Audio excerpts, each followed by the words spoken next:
The assassin.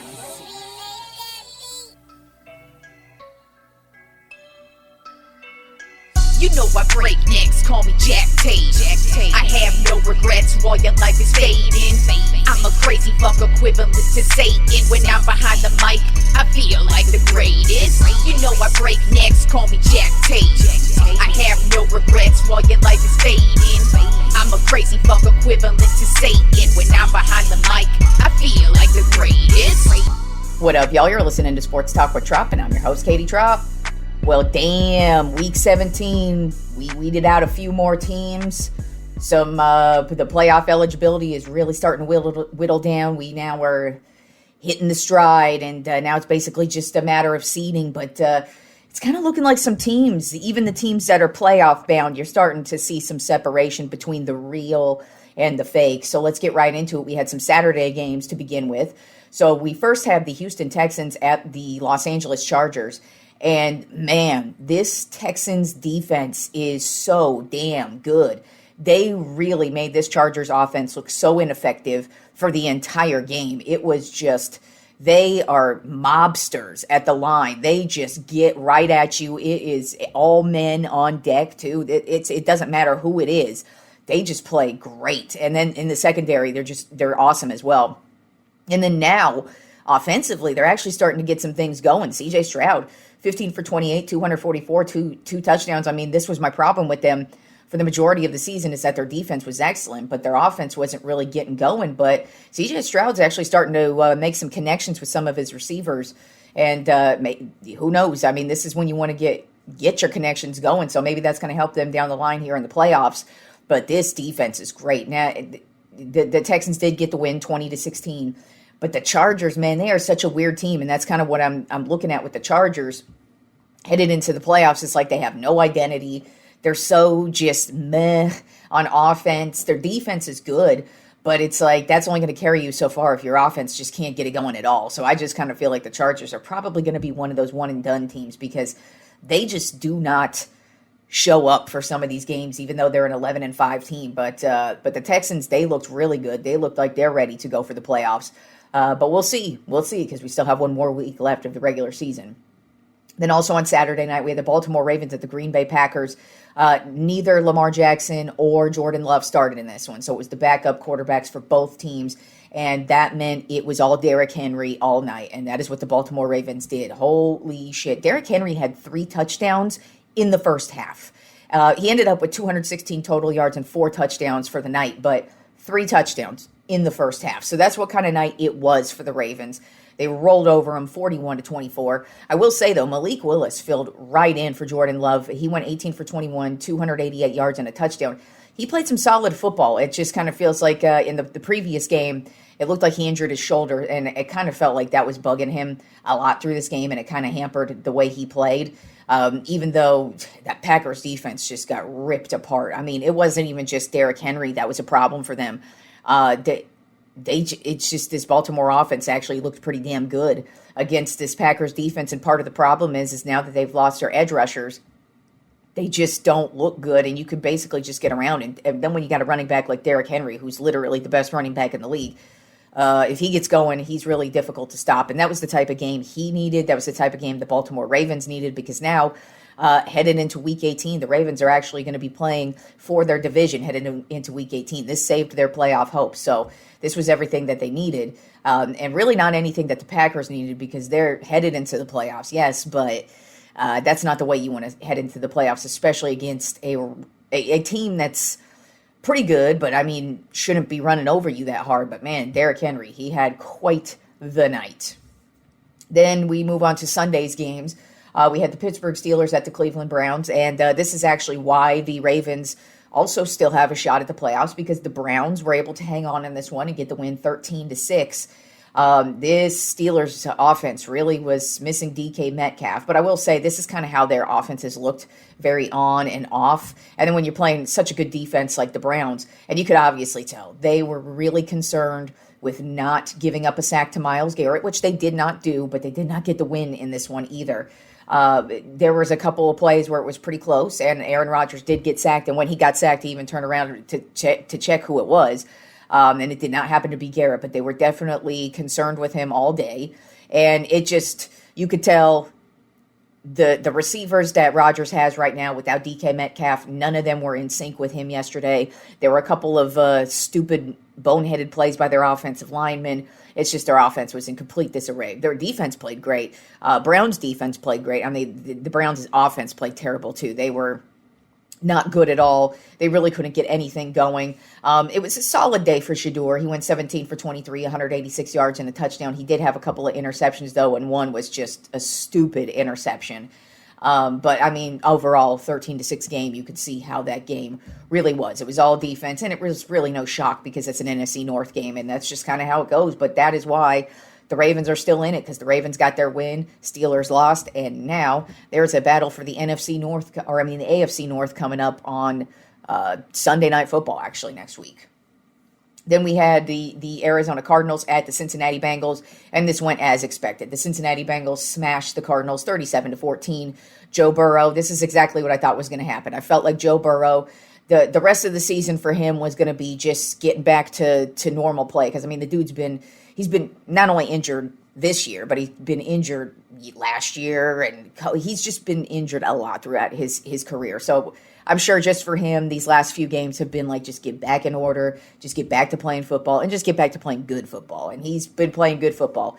And this week he went 24 for 31, 305 yards and 2 touchdowns. They actually sat him. That's how well he did, because obviously you don't want him to get hurt for no reason. But still, you want to get him in there. You want to get him some playing time, and you want to get him back in stride so he's ready to go next year. Their running back Chase Brown had a solid day as well, 101 yards and 2 touchdowns. And just an all-around solid day from the Bengals. Trey McBride, the tight end of the Arizona Cardinals, he actually, I think it actually happened last week and not this week, but he actually ended up becoming the all-time catch leader for a tight end in a season. He had the most catches this season, so good for him being on a team that's been terrible all year. I mean, the Cardinals are a 3-13 team and haven't had Kyler Murray for a good chunk of the season. And then you've got, and they've been terrible on the offensive side of the ball as well. So good for him for actually having a good season amongst all the trash in Arizona. Then we had the New Orleans Saints at the Tennessee Titans for the Who Cares Bowl, because neither of these teams are going anywhere. And the Saints got the win, 34-26. It actually ended up being a pretty solid shootout between the two rookies, Shug and Ward. Shug went 22 for 27, 333 yards and 2 touchdowns. I actually think, I didn't know how I felt about this guy, but I actually think the Saints do have their quarterback. I mean, ever since Shug has taken over for the Saints at the starting position, I mean, he's had to work through some things because, he's a rookie. But, I mean, overall, especially the last month of football, this guy's been showing out. I kind of feel like they get him if you get a healthy Kamara, because, that's been kind of a problem for them this year is Kamara. But, Olave had 119 yards and a touchdown. So you got a dude like Olave there. You maybe get him a couple of weapons. The Saints offense might actually be pretty damn good next year with Tyler Shug. But good for both of those rookies to have good games to end the season, even though both of them are just headed home and no playoffs. Then we had the Jacksonville Jaguars at the Indianapolis Colts. This ended up being a close game, 23-17 Jaguars, but it was pretty much all Jaguars all day. Trevor Lawrence went 23 for 37, 263 yards.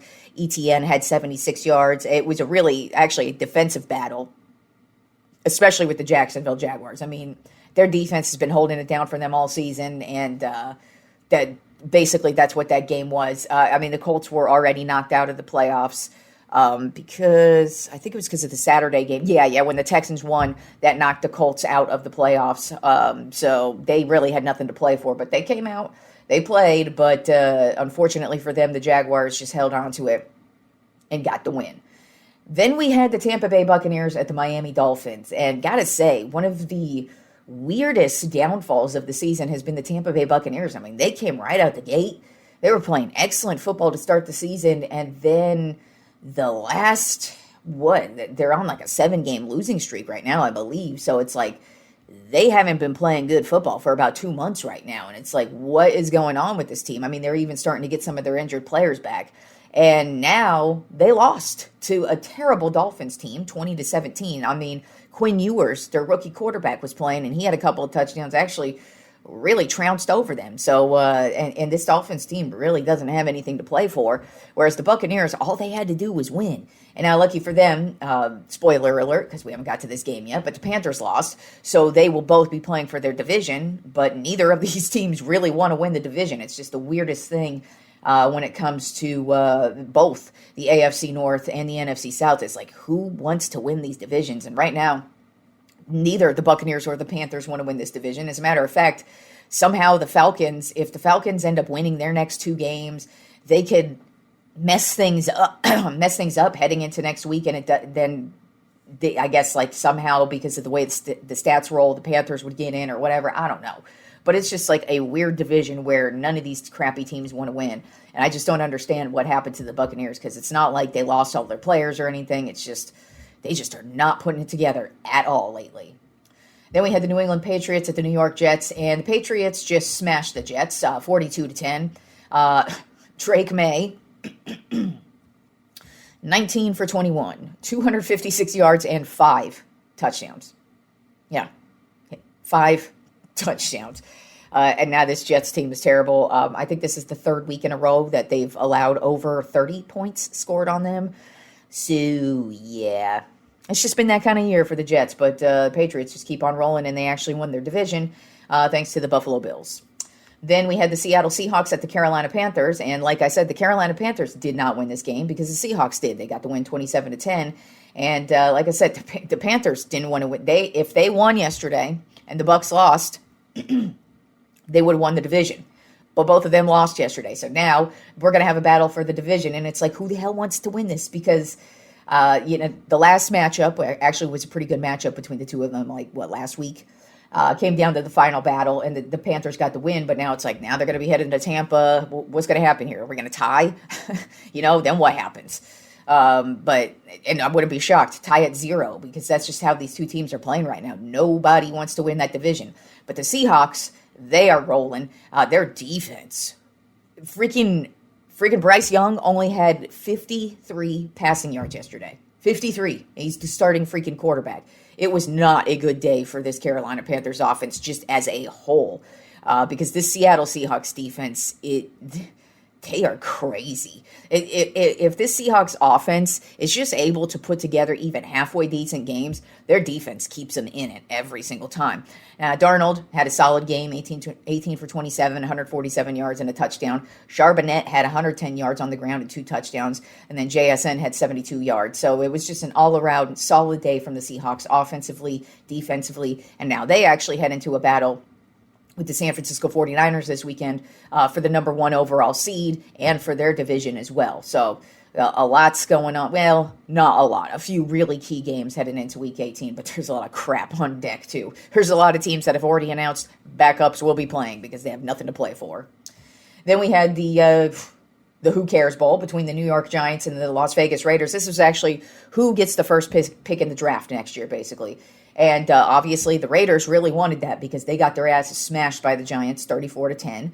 And it was kind of a very chippy game. There were multiple fights. There was a huge fight on the sideline where a ref just comes running over from completely out of nowhere on the opposite side of the field to try and stop this shit. But, even though both the Giants and Raiders are out of it, their players came to play yesterday for sure. But now the Raiders are on target for the number 1 overall pick next year. It's not on lock, and we still got to see what happens in Week 18. But if the Raiders lose next week, they are the number 1 overall pick.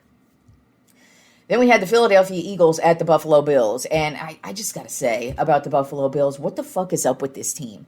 They do not know what the hell they're doing. They have no idea what's going on. And it really annoys me because, the whole game, they were, trying to, Josh Allen this and Josh Allen Superman this. And don't get me wrong, Josh Allen is a great quarterback. I enjoy the hell out of watching him. I just love watching him play. But the fact that the whole game, they're, trying to push him towards it. And it's like, do you know that Jalen Hurts is the Super Bowl winning quarterback on the field right now?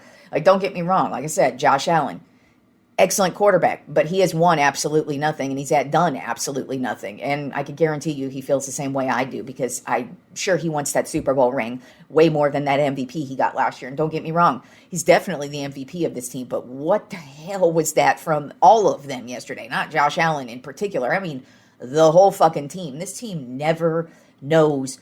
They play so weird. That's just all there is to it. And I really just wouldn't be shocked if when the playoffs roll around, they're one and done, because their identity is who the fuck knows. Because every game you're like, what is going on here? And the Eagles didn't even play that great, especially on the offensive side of the ball. Defensively, they played fantastic. Offensively, they didn't even complete a pass in the second half of the game. They did get the win 13-12, because another stupid thing that happened with the Bills, because they're just the what the fuck team. They missed an extra point when they finally scored a touchdown in the second half, in the fourth quarter, because they couldn't score any points until the fourth quarter. It was literally 13-0 in the first half, all the way until the fourth quarter. And then the Bills finally get something up their ass, and they're like, oh my God, let's score some touchdowns. But then, of course, when they score their first touchdown, what happens? Blocked extra point. And it's not even just like a miss. It was a straight up block, and it was Jalen Carter. He knows what he's doing. Why are you... People got to learn, the interior line of the defense on the Philadelphia Eagles is probably the strongest in the league. Don't fuck with that. And that's what the stupid-ass Bills, they fucked with it and missed the extra point, which then, after they scored this final touchdown that they finally got, all the way at the end of the game, to end the game, they go for the 2-point conversion, which I get and I don't get. I kind of feel like, yes, you should have tied it up just to keep it going. But then at the same time, when you really sit back and look at it, it was raining a lot. The Bills were not playing well at all. So it's like, who's to say they would have done anything in overtime? And then also Josh Allen, he's been nursing a foot injury. And it's kind of like, do you really want your starting quarterback to be playing in overtime when you have the playoffs rolling around? Because they for sure are in the playoffs. So it's kind of like, go for the 2 points so we don't have to go into extended time. And they actually could have won it with the 2-pointer. Receiver was wide open. It's just Josh Allen he threw the ball way too quick and missed his receiver, and the game ends with the Eagles with the win 13-12. So like I said, offensively, Eagles didn't do shit. They started to in the first half. They looked pretty solid. But then the second half, like I said, didn't complete a pass. Ground attack still never got going. It's just their defense kept them in it, and they got the win. And because the Bills are the what the fuck team, that's why they lost. And even when they were going for the 2-point conversion, like before they scored the touchdown, I was like, even if they score the touchdown and go for the 2 points, hell, even if they kick the field goal, I bet they're going to miss it. Just because that's how the Bills game was going last night. They could not get their footing at all. The Eagles are just lucky that they were playing the Bills, to be quite honest, though, because the Bills are just such a weird what the fuck team. But then again, it's like, this is how the Eagles keep winning. So, our luck, we're going to see the stupid-ass Eagles repeat, because this is how everybody plays the Eagles. Just keeps letting them win.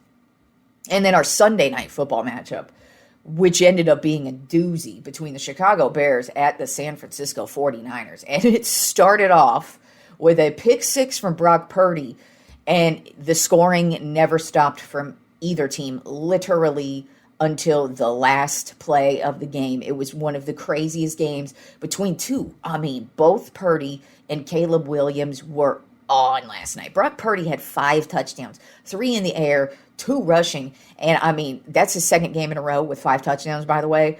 But you could tell dude's back from the injury and looks really motherfucking good. Playing with not a lot, other than Christian McCaffrey, he ain't really got any weapons. Kittle didn't even play last night, so he ain't even got any weapons right now, and he is lighting it up. So is Caleb Williams, though. 25 for 42, 330 yards and 2 touchdowns. Only problem is they just could not score the final touchdown in the end. That's just basically what it was. What it really came down to, honestly, is that the Niners were able to score touchdowns, and just the one time the Bears had to settle for a field goal, that's what cost them. And so the Niners hung on to the win 42-38.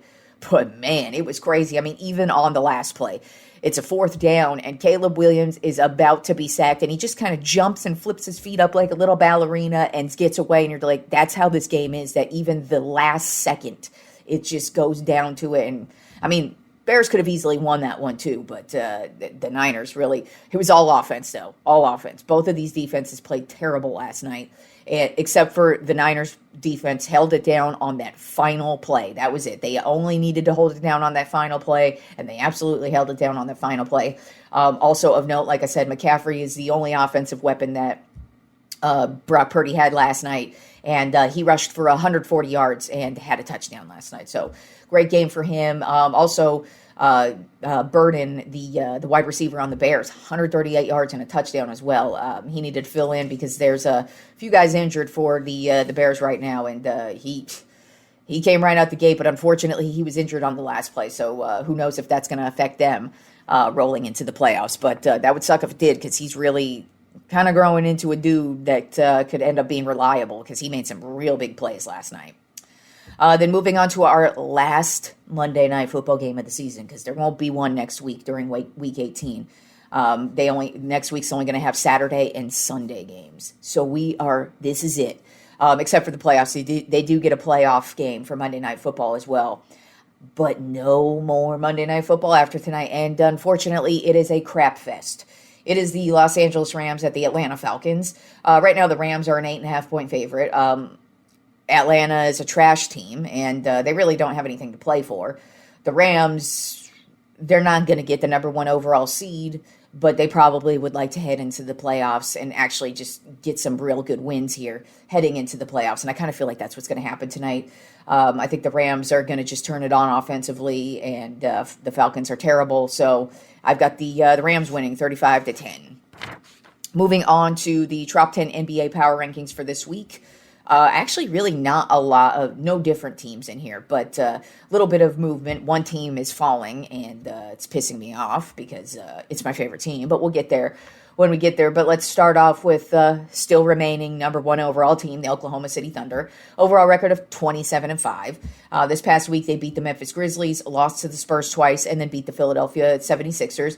And really, their only problem so far has been the San Antonio Spurs. And guess what? It's December. It's basically the beginning of the NBA season. We haven't even hit the halfway point. I think they could figure it out by the time they have to face off against San Antonio. Or maybe San Antonio is just going to be their Achilles heel this year, but that doesn't mean anything. That doesn't mean they're even going to meet up in the playoffs. That just means that the Spurs know how to beat them, at least their first 3-4 matchups that they've played so far this year. But that's been their only problem. That's been the only team that's really been able to, I guess, rattle their cage. But you know what? They probably need that cage rattled because they're the best team in the league. So they keep on winning. If you keep on winning, you don't really think that you have any flaws. And so the Spurs probably show them that they've got some flaws that they need to work on to try and win another championship. But I mean, you look at this team and what's wrong with them? 0. That's it. So the Oklahoma City Thunder still remain number 1 on my power rankings this week. But at number 2 on my Tropp 10 NBA Power Rankings, storming up these power rankings, the San Antonio Spurs. Overall record of 23-8. They beat the Oklahoma City Thunder twice and then lost to the Utah Jazz. But this team is so impressive. They are playing just excellent team basketball. Even when Wemby was out, they played excellent team basketball. You look like De'Aaron Fox. Dude has been on since he came back from injury. Castle's been playing well since he came back from injury. Vassal's having a great season. Keldon Johnson where the fuck did this dude come from? You know what I'm saying? It's just like, even beyond Victor Wembanyama. I mean, Wemby is a great player, and he's obviously the focal point of this team, but I really look at the starting 5 and their bench, and they're getting so much help. They're just putting it together, and they aren't beating the Thunder by no fluke either. They really are beating them and absolutely dominating them. And I just kind of I already felt like the Spurs were going to be a good team this year, but I did not think they were going to be this good, this fast, and they look damn good. They, to me, look like an actual legit championship contender, and I did not think that was going to be them this year. I thought that was going to be more next year. Obviously, we still have a lot of season to go, but they just look good, playing excellent team basketball right now. Then at number 3 on my Tropp 10 NBA Power Rankings at the Denver Nuggets. Overall record of 22-9. This past week, they beat the Utah Jazz, lost to the Dallas Mavericks, beat the Minnesota Timberwolves, and then lost to the Orlando Magic. Nikola Jokic. He's just unbelievable. He had another insane triple-double last night against the Orlando Magic in a loss. he just had that one triple-double against Minnesota earlier this week, 56, 16, and 16. And it's not just him. Jamal Murray is just balling out of his mind. And now they are in first place in just about every single offensive category right now. They are first in field goal percentage, knocking down 51.3% of their shots. First in three-point percentage, knocking down 40.7% of their three-point field goal shots. And then they lead the league in 125.8 points per game. Like, they are just, it's suffocating on the offensive side. They just can't, they really can't be stopped. And Nikola Jokic, it's just like, he looks like a big fucking box. And he's not athletic in any way, shape, or form. But yet here is this dude who just owns every single motherfucker. 56 points and 16 assists. It's just, in 16 rebounds, and then just to continuously do that on a regular basis, and then get what you're getting from Jamal Murray. The Denver Nuggets are another team. Like, the Western Conference is just stacked with teams right now. It's going to be interesting when the playoffs actually do roll around, because who's winning? They're all beating each other up at this point, but the Denver Nuggets play great offensively, and Nikola Jokic, Jesus Christ, where did this dude come from? Who the fuck knows? But he's a fantastic basketball player. Then at number 4 in my Tropp 10 NBA power rankings of the Detroit Pistons, overall record of 24-8. This past week they beat the Portland Trail Blazers, the Sacramento Kings, and then lost to the Utah Jazz. Basically, I only moved the Pistons down because the Spurs and the Nuggets are really starting to surge. There's nothing wrong with the Pistons. They're still playing great defensively. They're still the best team in the Eastern Conference. They're still playing great offensively. Cade Cunningham still doing well. Durant. There's nothing wrong with the Pistons to me. It's just these Western Conference teams are playing better than the Eastern Conference teams, and I just had to put them above it. But there's really no major reason why the Pistons fell. It's just because the other two teams are just doing a little bit better at this current point in time. Then at number 5 on my Tropp 10 NBA power rankings of the New York Knicks, overall record of 22-9. This past week they lost to the Minnesota Timberwolves and then got wins over the Cleveland Cavaliers and the Atlanta Hawks. And this is just another team that is playing excellent team basketball. They look great on the defensive side of the ball. They look great on the offensive side of the ball. Brunson is just delivering with precision every single game. Just throwing up. He's averaging like near, I think, 40 points a game. Or something close to that.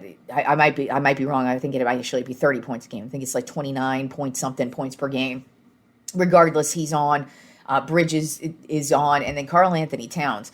Got to say, he's kind of playing out of his mind this year. I mean, he's never been like a bad player, but it just kind of looks like he is playing like fancy and free or some shit, because he is just, he really doesn't seem to have a problem. And I'm really looking at the Knicks like, they could be a real legit championship contender if they keep playing excellent team ball at all ends of the court, offensively and defensively. And like I said, these Mike Brown teams usually show out in year one when he takes over. Then at number 6 on my Tropp 10 NBA power rankings of the Houston Rockets, overall record of 19-10. This past week they lost to the Los Angeles Clippers, beat the Los Angeles Lakers, and then beat the Cleveland Cavaliers. And just, they are really starting to put it together. It's not even just offensively. I mean, 3 points, the 3-point shot, it's crazy between Kevin Durant and just Amen Thompson and Şengün. These guys are just scoring. They're dominating the paint. They're still tops in the league in rebounding. And I just kind of feel like they're getting stronger as the season is wearing on. Once again, another strong-ass Western Conference team where I'm like, I don't know if you really want to go up against this team because they're just that good. But we'll see. I mean, but like I said, they're just, especially in rebounding, that's such a great advantage to have. Especially against teams like the Oklahoma City Thunder and the San Antonio Spurs and the Denver Nuggets, since that's where Jokic basically lives. You're definitely going to need to dominate the paint, and if you're number one at dominating the paint over those teams, then you're sitting pretty. Then at number 7 on my Tropp 10 NBA power rankings, the team that is falling for me, and that is my Los Angeles Lakers. Overall record of 20-10. This past week, they lost to the Phoenix Suns, got their asses beat by the Houston Rockets on Christmas, and then finally actually got a win last night against the Sacramento Kings. Like I was saying last week, I see a lot of issues with the bench and some of the role players. There's no issues with Luka, LeBron. Only issue right now, unfortunately, with Austin Reeves is he has a strained calf. So he's going to be out at least 3 to 4 weeks. So we got to figure out how to get by without him, which really sucks because he's really just been having a phenomenal year, and he and Luka just they really fit well together. But it's not those guys that I'm worried about. It really is the rest of the role players right now. They just aren't playing really consistent basketball at this point in time. They got a lot of talent. Luka's having an amazing year, but I mean, who cares if Luka's having an amazing year if we aren't competing with teams like the Thunder, the Spurs, the Nuggets, and the Rockets, who just kicked our... I mean, that Rockets game on Christmas Day was so pathetic. It was one of the most pathetic games I've ever seen. And it's not that the Rockets are a bad team or anything, but it's like you couldn't be competitive against one of the top teams in the Western Conference. Come on now. So Lakers got to put it together, especially when it comes to their role players. Then at number 8 on my top 10 NBA power rankings are the Minnesota Timberwolves. Overall record of 20-12. This past week, they beat the New York Knicks and then lost to the Denver Nuggets and then lost to the Brooklyn Nets. And they're just another team where they start to get going, they get some good wins, and then they have that loss to the Nets last night. It's just very odd. But I will say, Dante DiVincenzo, he's finally starting to get going. It kind of feels like he hasn't really... he's played a huge role for them last year, and it kind of felt like he hasn't really shown up yet, and now it feels like the last couple of weeks kind of feels like we're starting to see him more and more, and he's starting to get back into his game, and he should add another level because he was such a huge part of the team last year that I kind of feel like once him and Naz Reid finally get it back in order, this Minnesota Timberwolves team is going to be pretty damn difficult to beat. Then at number 9 on my top 10 NBA power rankings are the Boston Celtics. Overall record of 19-12. This past week they beat the Indiana Pacers twice and then lost to the Portland Trail Blazers.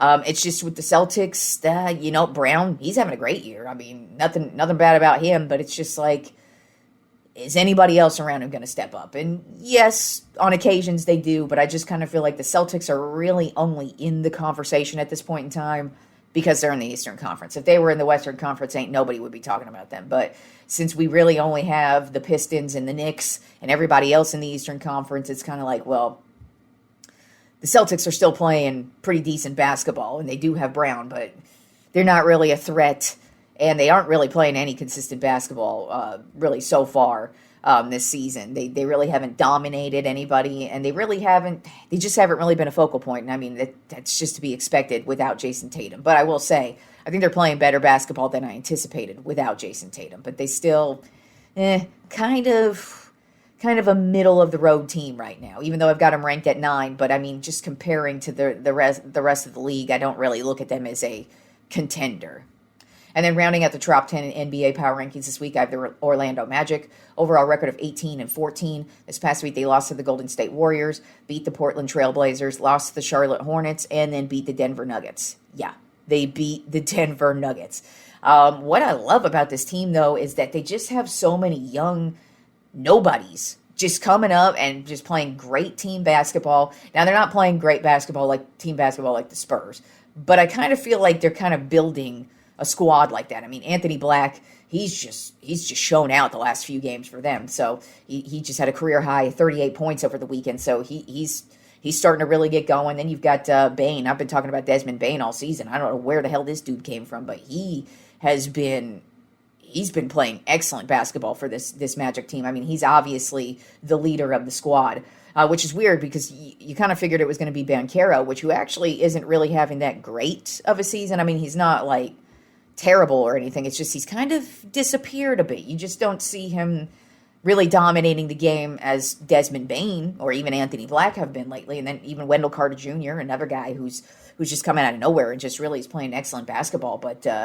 it's kind of crazy. This Orlando Magic team is actually really competitive in not only in their division against the Miami Heat, but actually the rest of the Eastern Conference. I mean, like I just said, Boston's record is 19-12, Orlando 18-14. That's not too much of a difference right there. So the Orlando Magic are actually playing pretty solid basketball. And I mean, if they're able to, the injury bug has been kind of their problem last year and this year a little bit. Not as bad as last year, but I mean, who knows? But I kind of feel like if Banchero's able to get back to the type of basketball we're used to seeing, This could be a pretty decent squad for Orlando, and they could definitely be a playoff bound team. I mean, it's not like the Miami Heat are dominating their division by any means. So if Orlando just keeps playing solid basketball, if they're able to stay healthy, and if Banchero is able to get going and playing the basketball we're used to seeing from him, then I kind of feel like the Orlando Magic got this division on lock. All right, y'all, enjoy the rest of the week of sports, and I will talk to you on Wednesday.